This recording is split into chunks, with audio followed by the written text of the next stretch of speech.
welcome you all, and I thank the organizers to give this opportunities to have some fun at your cost. All right. Let's begin with why this title. But before that, let me give you a little bit of a background of what this talk is about. All old people, including me, they like to reflect. All old people like to reflect and have advice for younger people. Like all old people, the first part is true, I am reflecting, but I have no advice for people. You should do what you want to do. This is personal views, what I am presenting, and I don't expect all of you to agree with it. You can agree or disagree. Either ways, there will be some learning because you will have to force to think as to why you are agreeing or why you are not agreeing. So I hope it will work that way. The title I stole from Naipal's book called Wounded's Globalization. Not that it is related to the book, but I just stole the title. I'm going to start with something pleasant, that is an important festival in Maharashtra, that's Diwali. It's the festival of lights that all of you know, and the kind of scene that you get is everybody has a kandil or a lamp that they hang in front of their houses or balconies or things like that. They are very colorful. In fact, a lot of people have more than one lamp, and they decorate their house with lamps. Do you see anything wrong in this? In this photograph, there is something wrong happening. Any idea what it is?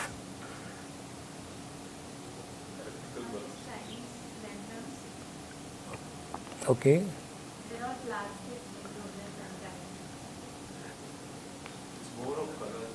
More of colors rather than the light. Yeah. That's how designers like to think. I agree with you. There is something completely wrong with this, that none of these are Diwali kandils. Not a single one is a Diwali kandil. They're all Chinese, they're all Christian, they're all kinds of things are there, except Diwali kandil. You actually have to search for a Diwali kandil, and that kandil is here. And this is again not very traditional. This is a cardboard model or a card paper model of a Diwali kandil. The point I'm making is somewhere in creating new ideas, we seem to lose something which is important, and that is continuity with the past and a continuity with tradition. Actually, the tradition of kandil was something like this. It was not just the design of the kandil, but the entire process of making that kandil was part of our tradition. Typically 3 days or 4 days before Diwali, some elderly will, the skeleton exists. The skeleton will preserve for several years. It's repaired every year.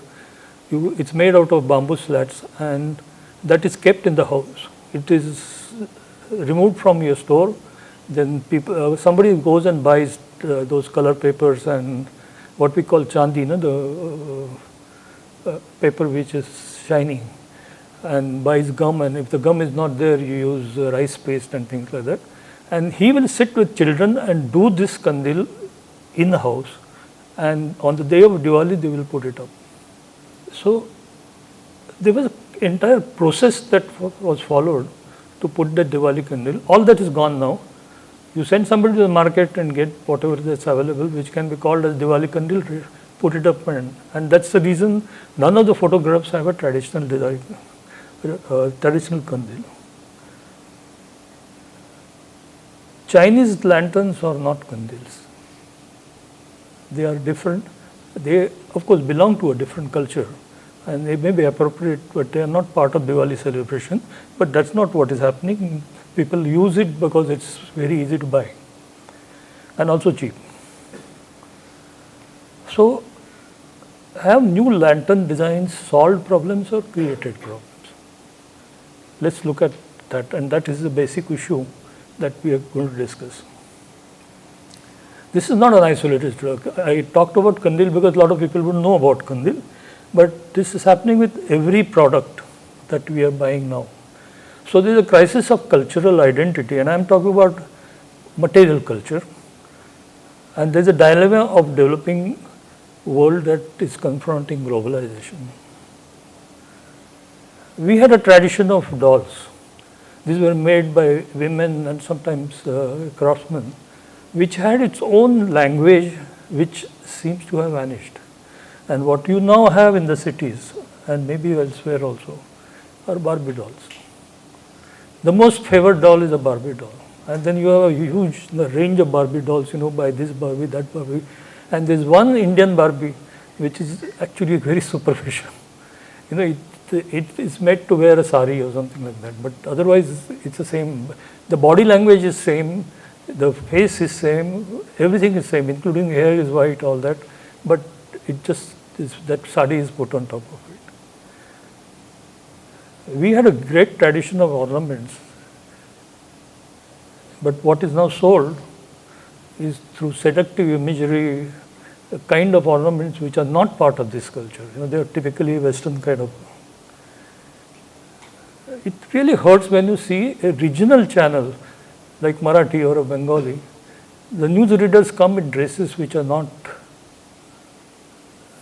local, except on festivals. On a Diwali day they will wear sari and kambra, otherwise they will be having Western dresses.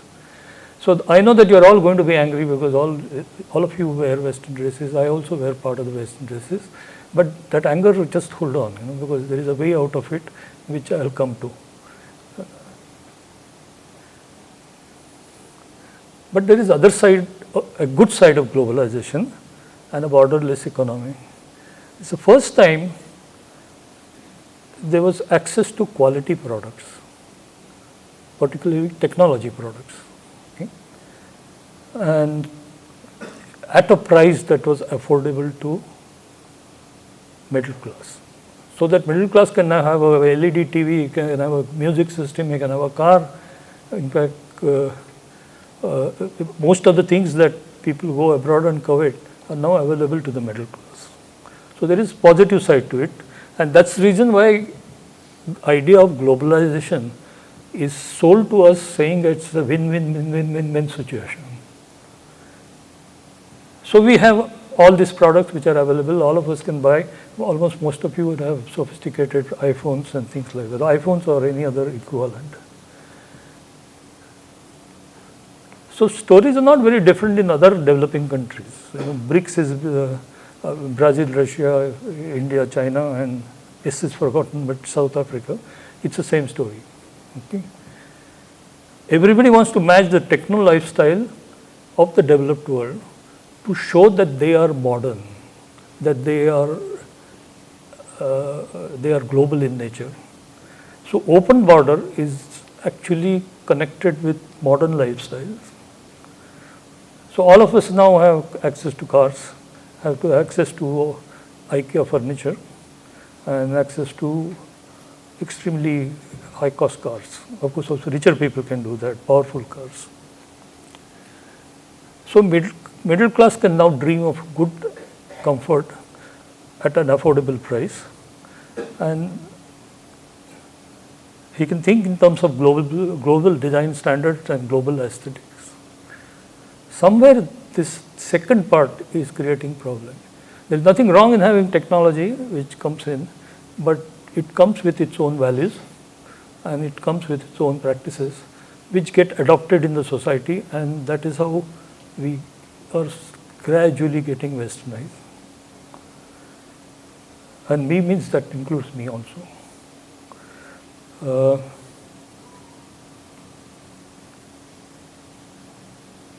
Somewhere about 70, 80 years ago, there was a Swadeshi movement. There was a resistance to British product, and Gandhi created Swadeshi movement and said that we should produce everything that we need, and that's what we should use, and that's what he practiced. But now market is not full of Swadeshi, they are all full of all the brands which are available elsewhere. So I'm a little worried whether why we should call it as Indian market, because that's it to be everywhere. Same products are everywhere. But way back we had extremely good tradition, aesthetics and visual language for our products. So these are playing cards which are Indian. They're made in Sawantpadi. They're still made, though they're quite expensive. And you could see that the choices of colors, the language that is used is very, very different than the Western products. Okay, the same thing with the game below, Chaupat. Okay, but now it's considered outdated. I will tell you a real story. One of my part of my family, there's a girl who learned Kathak, and she had Arangatram. So she told her, and she goes to an English medium school. So she told her friends in school, saying, "I'm going to have Arangatram, and do come and have." The response was, "Yeah, you should be doing Korean dance now, speak Korean language," and that's what my granddaughter also does. That she's fond of Korean dances. She has learned Korean language and follows all the things that goes on television. Our game tradition was spoiled by games that came from abroad, and now it's extremely difficult to sell anything without a Mickey Mouse on it. What has Mickey Mouse got to do with India? I have never understood, but that's the reality, that you need a Mickey Mouse. So globalization has given us a lot. It has given us facilities, it has given us a lot of access to good products, good technologies, but it's also shaken and polarized the country. And let me talk about what that means when I say polarization. If you put society in a single axis, rich and poor, which we normally do in market surveys, there are class systems that exist and economic class is dominating. Suppose you juxtapose this with another axis called global and native, you get a very interesting view of society. You have people here who are rich global, there are people who are rich but natives, there are people who are natives and poor, and there are people here global and poor. You would have, the population in each of these is going to be very different, because large number of people exist here and very few people exist here, and there are also very few on the other side. Now, all these four quadrants live very differently, and let me show you some of the pictures of how they live. Okay, here is that global rich count. Most of their interiors are typically Western, and they have, the way they live also is very Western. Below that are poor global, who are basically middle class, where aspiration is to become global. So they send one of their son abroad always, or at least that's a dream that they have. And the kind of lifestyle they have is very different. So instead of learning harmonium, they learn the keyboard. That's a difference that can be explained. So that's how this segment kind of not survives. So this is what Swadeshi movement of Mahatma Gandhi is now. This is a Lakshman's way of looking at our current situations. So we have disposable income, they are upwardly mobile people, and they are proud to flout their object of, foreign ka maal laya hai, so it's sort of something to be very proud of. Okay? So they go abroad, shop there, or at least shop in that Dubai or some such places, come back with all kinds of material, and then they show off.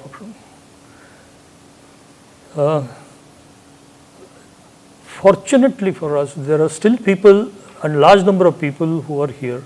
So for every global man, there is at least 2 or 3 people who can be considered as rooted locals. They live very differently. They still follow traditions. They have a very simple way of living. Their requirements are different. Their requirements are also cheap. And they have a visual language. Each state has a visual language of its own. This is Gujarat. So their objects are different, they speak a different language. Unfortunately, the global man influences this culture and creates new aspirations in this culture, which is somewhat dangerous. They are becoming role models for. So we are a wounded civilization. Initially, it was by force because we are a colonial rule, and British forced their ways on us. They forced many products on us. But now we have become more wounded purely by choice. We have decided to become Western ourselves, and it's by choice. So you cannot blame Britishers for that anymore. We have to blame ourselves.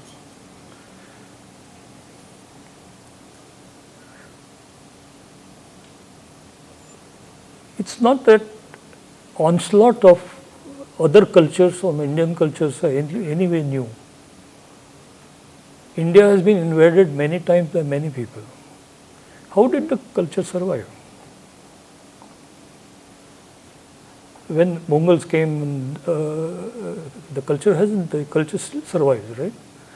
So obviously there is some strength in the culture which seems to resist them and which seems to assimilate them. So there is no point sort of just discussing that it's because of British rule that all this happened. Our main reason is ourselves. That's the point that I am making. So why is globalization erasing a local cultural tradition, wiping out memories, or foreign interventions eliminating the values of the culture cherished and erasing cultural identity? This is what globalization is doing. I mean, this is the other part of globalization. Bombarded by these advertisements of branded products, and we're feeling constrained about it. Answer to this, as a designer, exists in the history. How have people resisted foreign onslaught and survived? And that's exactly where the answer is, and that's what I'm going to talk about. So let's look at the question of why and when do cultures resist onslaught.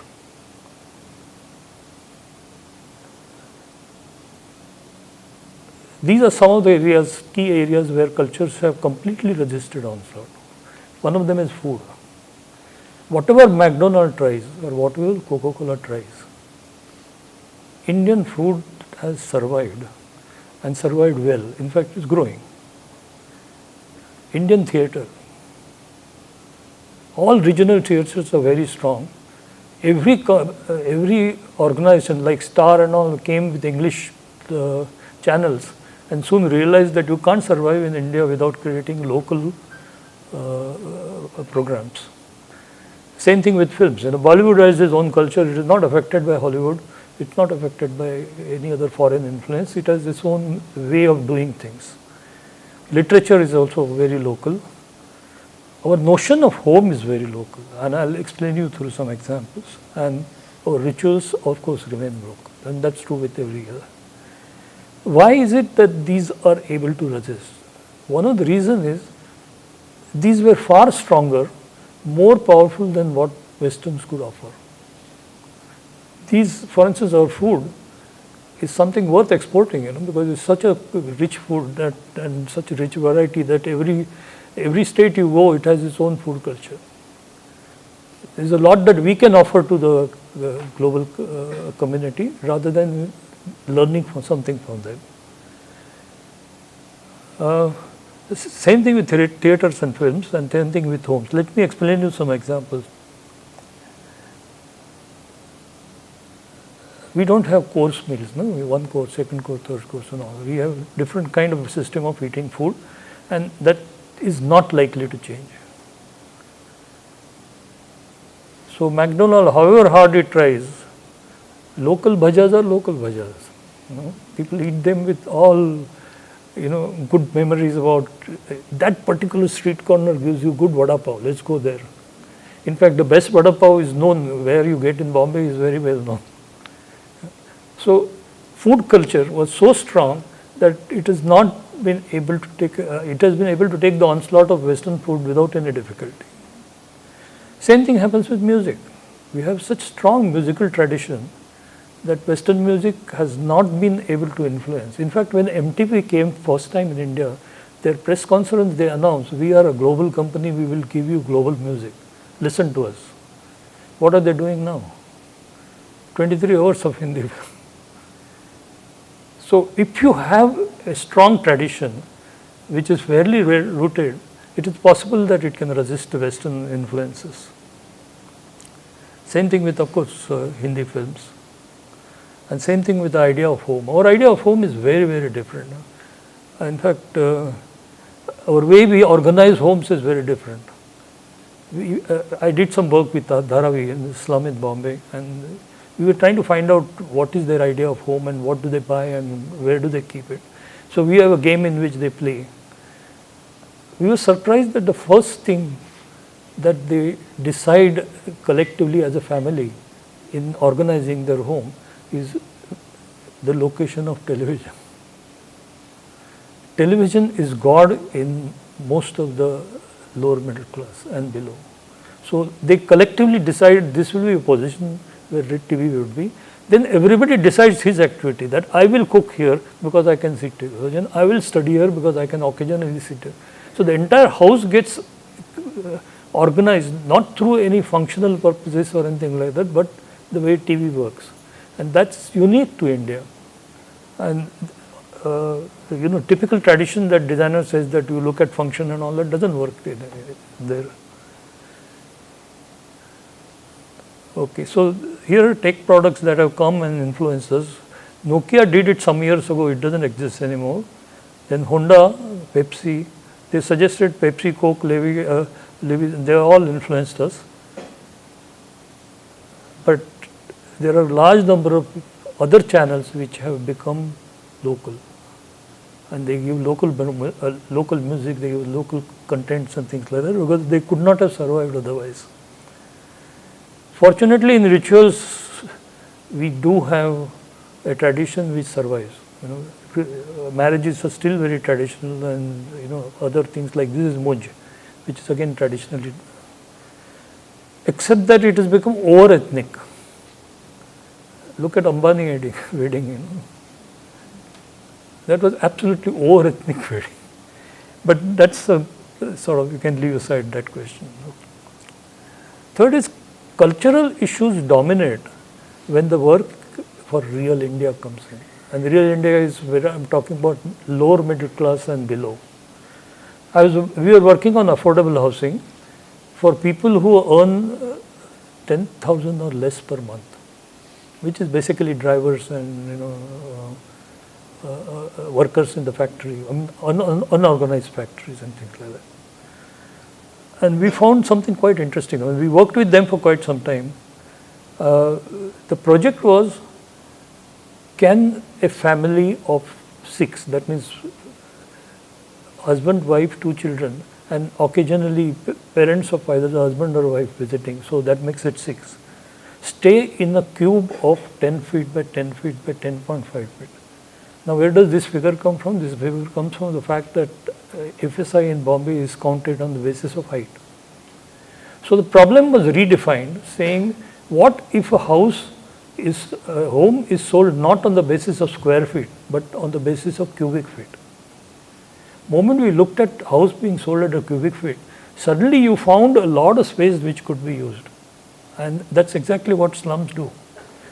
So if you go to slum, you will find that vertical space is used very, very differently. In fact, half of the activities are done on the loft above.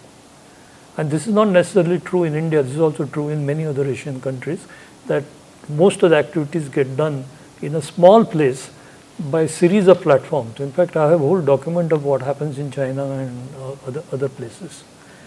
So in Dharavi, you find the access is only 3 feet wide, with 2 buildings which are about 30 feet on either side. You never see a sun there inside. Sun cannot enter. And in that 3 feet, there are these staircases that take you to the first floor. So some people have part of the home at below and part of the home on top. And it has not changed. They are not look for anything new. They think they're quite happy with it. Okay. So we asked them several questions. We had these games which we play with them to get them to talk as to how, what they bought, when they bought, where will they keep it, and things like that. So these are, we need not go into the game. What do they do during the daytime and things like that. And the very interesting results get. All of them, surprisingly, not all of them, but many of them want a good bathroom. When you ask about house, and that bathroom must have a glazed tile. There's a great fascination for glazed tile. In fact, we saw a young driver who had started earning money. First thing he did was to put glazed tiles in his bedroom, because वो चकाचक मांगता है. That's his idea of showing richness. And his house was full of glazed tiles all over the place. So you could see how people have different perceptions than what we as middle class designers have. And when somebody says a foreigner will come and say, I'll give you a solution to Dharavi, you can only laugh at it. But they just don't know what happens in Dharavi. It's a different world altogether. We spent a lot of time trying to understand it. They find their home as a source of income for many things during the day. Because husband has gone out, wife is working, they find that that house can be used and rented out for some activities which gives them money. Whole world is extremely different, and it's impossible for somebody from outside to come and design it.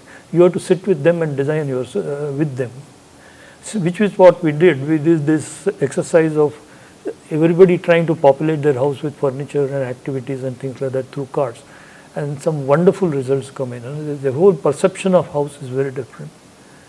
So the point that, and even personas that we think are not the kind of personas, their personas are very different. There are transient people, settlers, hedonists and realizers.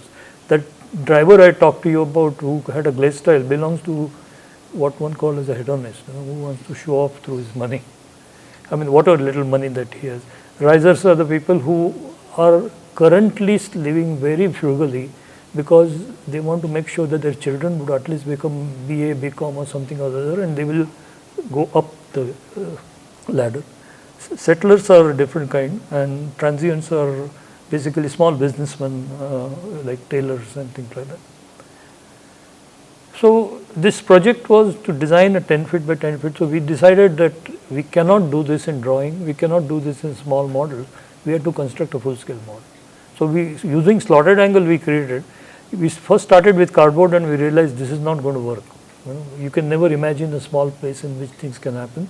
So we actually constructed a full scale model in outdoor and made people use it. So we kept on correcting it, and that's the reason why slotted angle was used.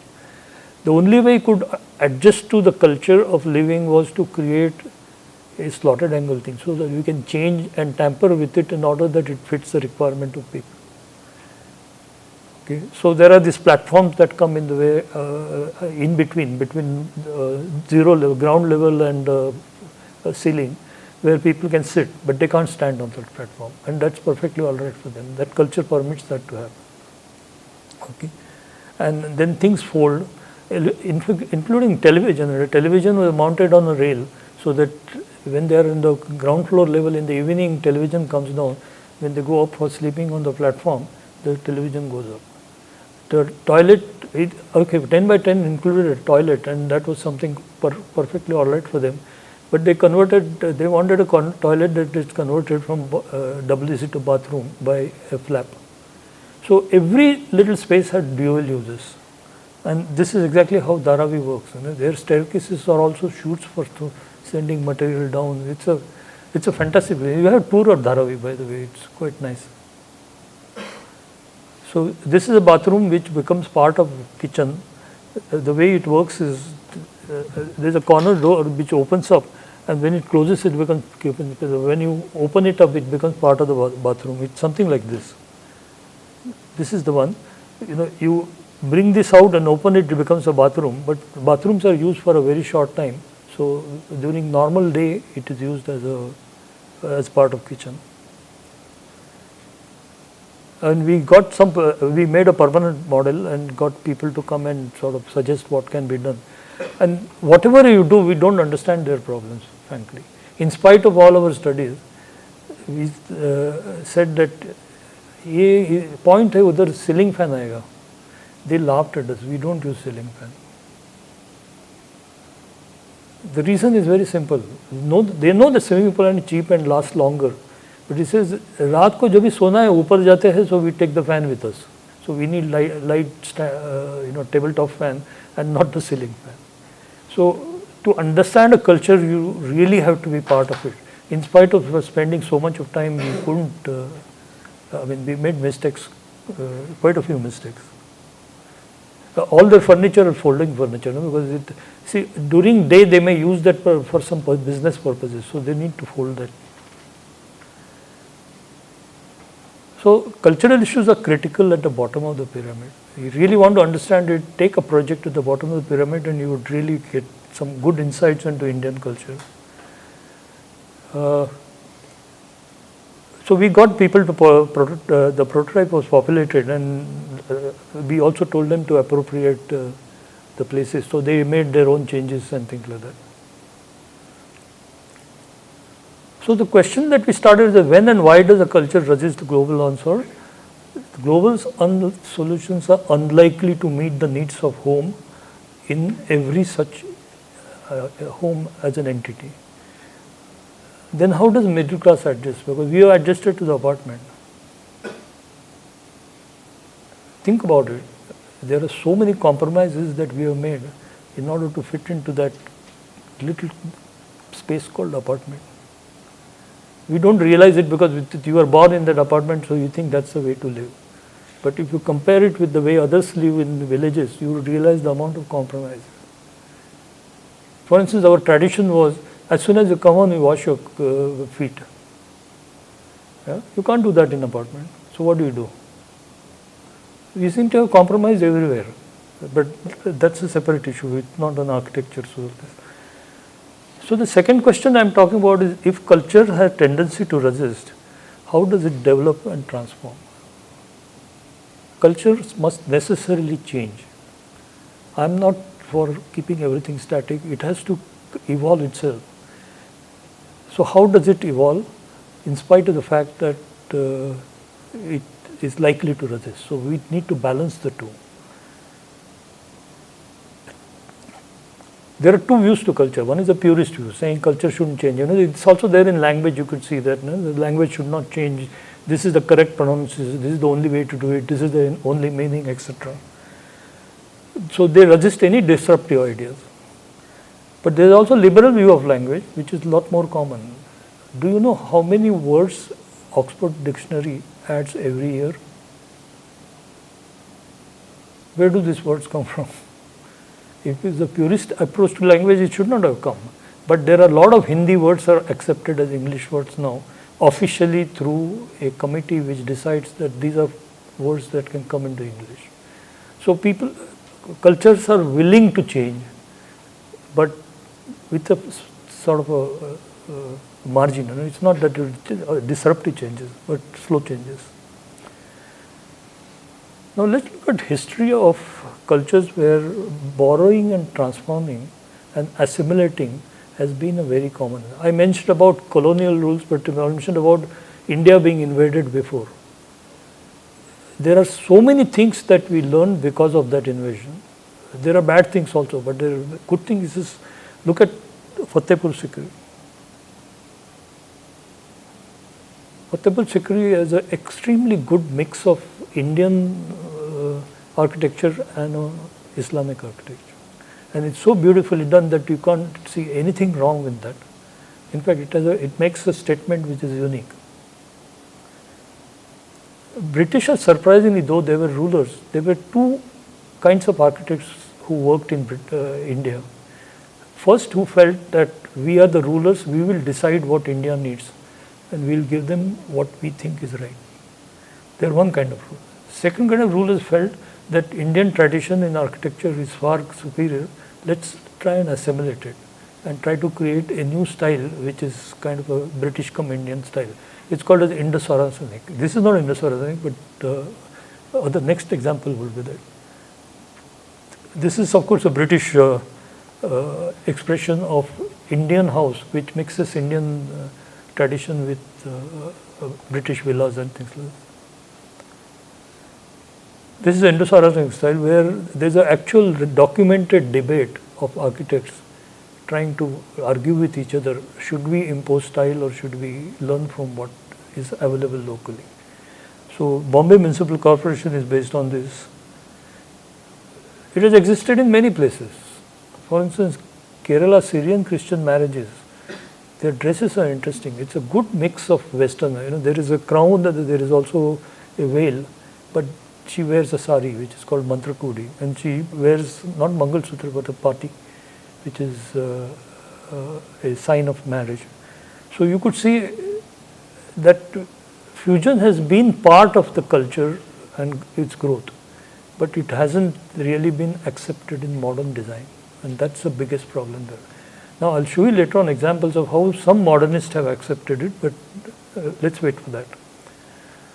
We call them fusion, we call them hybrid, we call them absorbing and adopting and things like that, or merging cultures or something.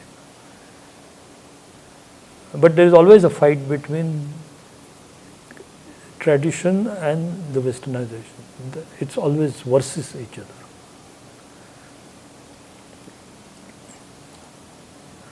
So the third question is, what is my answer to the situation as a designer? And that's where we will try to spend a little more time. How much time we have? Okay. No, they will go to sleep. I have to worry. I'm just watching how many people are going to sleep. All right. So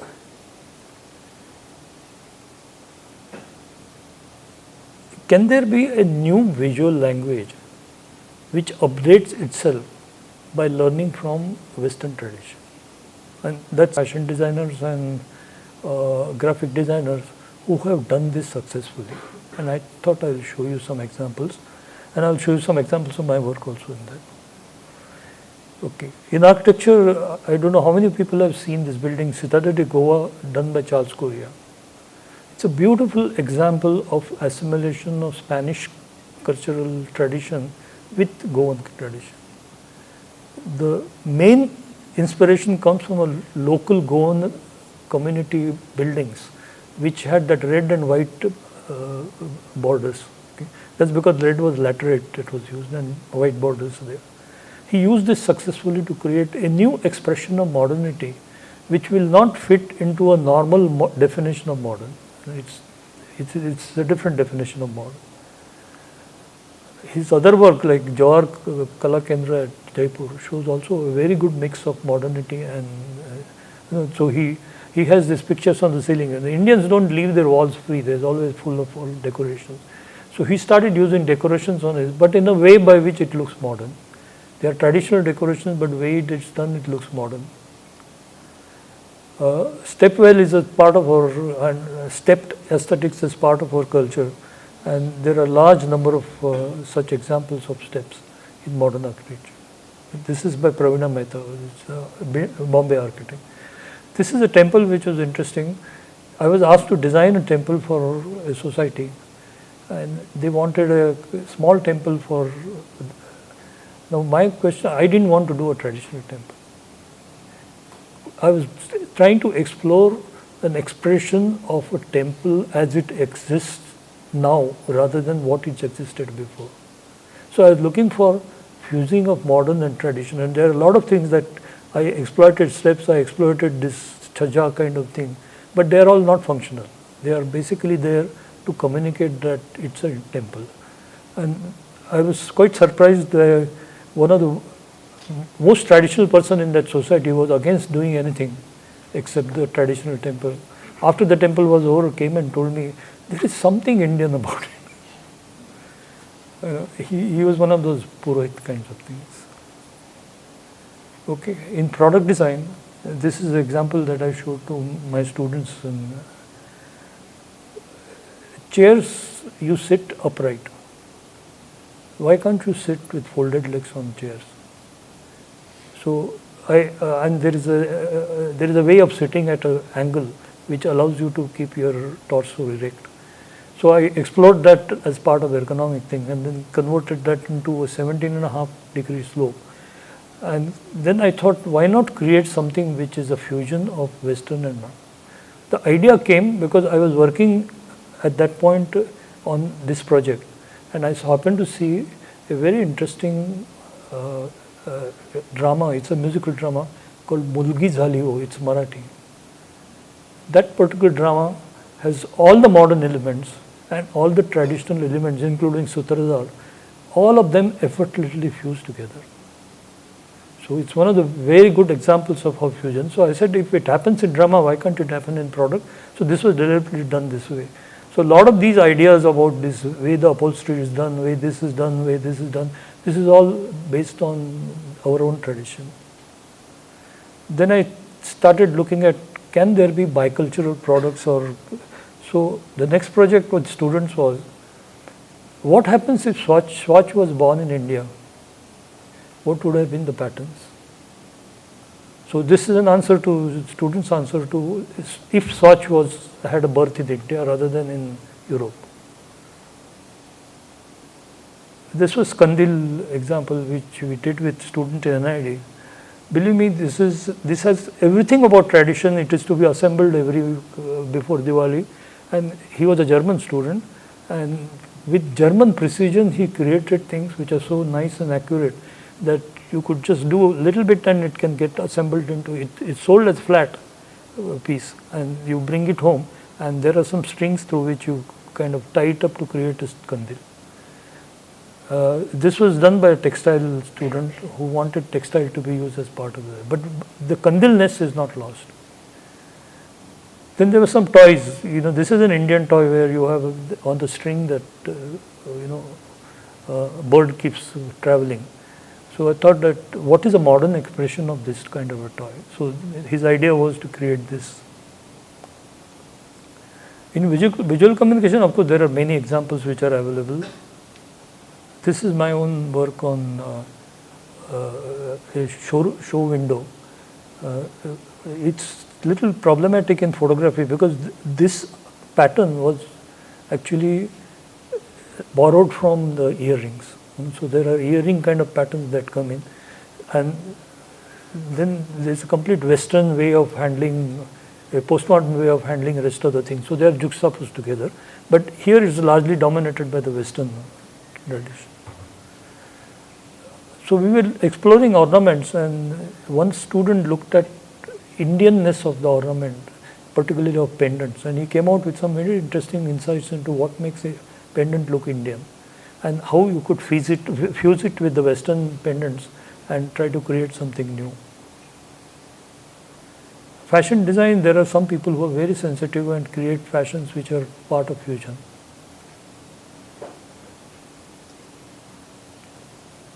So my last question is, as a teacher, can we develop processes and tools for assimilation?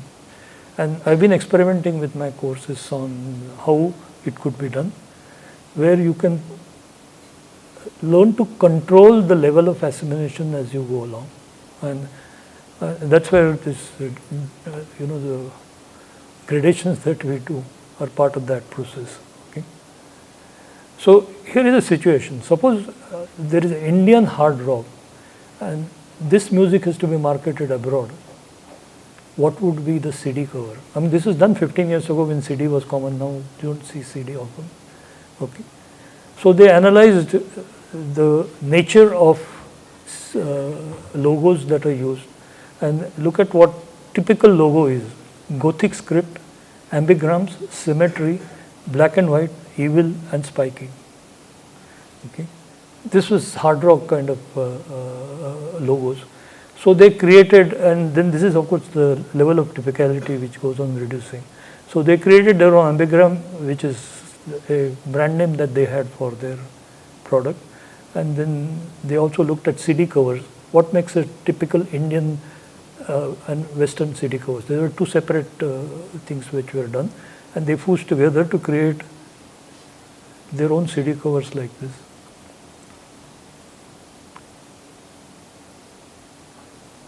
And my most favorite for a Western audience was this. They used that spikiness, they used that red color, and they used very large blank spaces, which is part of the Western tradition of graphics. There was one German student in this, a girl student. She wanted it to be looking more Indian, so she created her own patterns out of it. Okay. And there was one Tamilian who wanted to do it in his own way.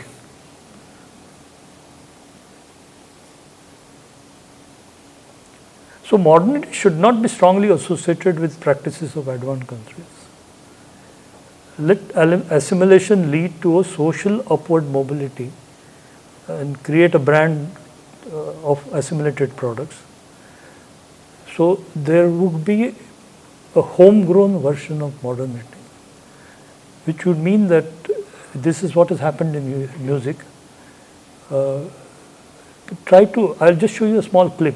It comes from Coke Studio. Is it Indian or is it not Indian? It's Western or something like that. I hope it plays. Look at the instruments.